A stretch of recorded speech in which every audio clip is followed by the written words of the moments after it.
What's up everybody, Josh here again, and today we have an Icarus week 32 update.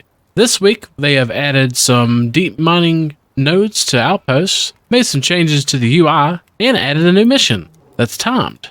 Let's get into it, shall we?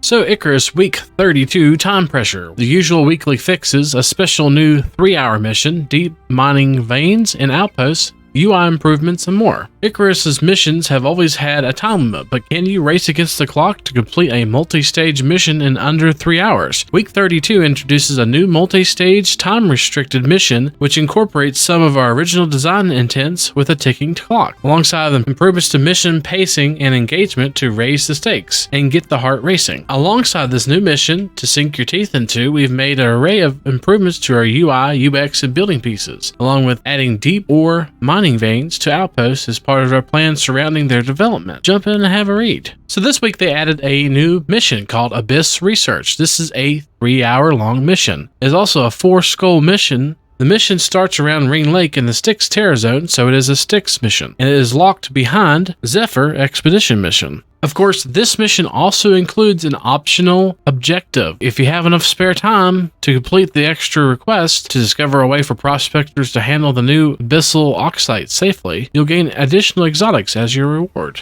Beware, you only have 3 hours to complete this mission as we stated earlier, and if you were to not complete the mission before uploading, you'll lose your character, and all your gear will be abandoned on the planet's surface. You can always buy insurance, of course, to prevent your character from being left behind. This mission was basically brought about saying that some people miss the time pressure and harsh permadeath-like penalty that the missions had before, so they listened to our feedback, and now we have a mission that's like our old missions. So they've also added deep mining ores and outposts. The addition of the entire Olympus map as a permanent outpost has proven very popular, and they are continuing to add features to the outpost mode. This week, they added deep mining ore deposits that you can find throughout the Olympus map on your outposts. Now you can gather large quantities of materials with a biofuel powered or electric deep mining drill. So key fixes this week. They made a range of key fixes this week to improve the UI experience for their players, along with some fixes and balances to the constructibles. You can now hide Quest UI when in a prospect by hitting the numpad 7 key. This could be hotkeyed if you wish. So as you can see, we're on a mission here, live wire terrain scan, and we're going to hit the 7 button on our numpad, and it hides the UI for the mission now. So if you ever get bothered by the UI for the missions, you can go ahead and hide it now. So they also fixed damage type to many tick damage sources to no longer cause damage to armor, notably storms. This means that the damage taken from storms will no longer be prevented by armor, but armor will still provide exposure resistance.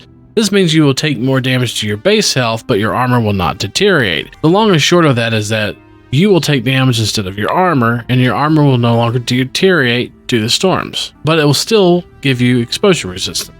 They fixed an issue where concrete items crafted would have the reinforced glass stat unintentionally. They reduced the water consumption on glass bench from 1000 to 250, upping water consumption on cement mixer from 100 to 250. They added the long-awaited glass floor buildable, and here's the changelog this week, guys. As I mentioned several times, multiple items about adding the Abyss Research mission, added glass floor pieces, and deep ore deposit spawns. They added a unique screen shake and muzzle flash effects for the projectile weapons for pistols, lever action, bolt action, and shotguns. Basically, weapons now produce an actual light and muzzle flash whenever it plays.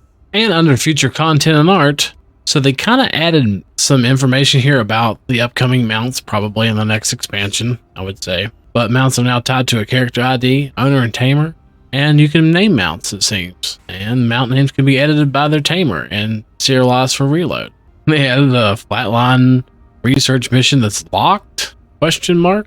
Here's something I found kind of interesting. We'll have volcanic biomes. And 2 times in these patch notes, we see volcanic biomes are mentioned, creating stamps for the new volcanic biomes. And several times they mention other future updates that are not currently in the game, but as it states at the top of this, future content and art. But other than that, looks like that's it for the changelog this week. So basically this week we have a new 3-hour mission, deep mining ores and outposts, and a few changes.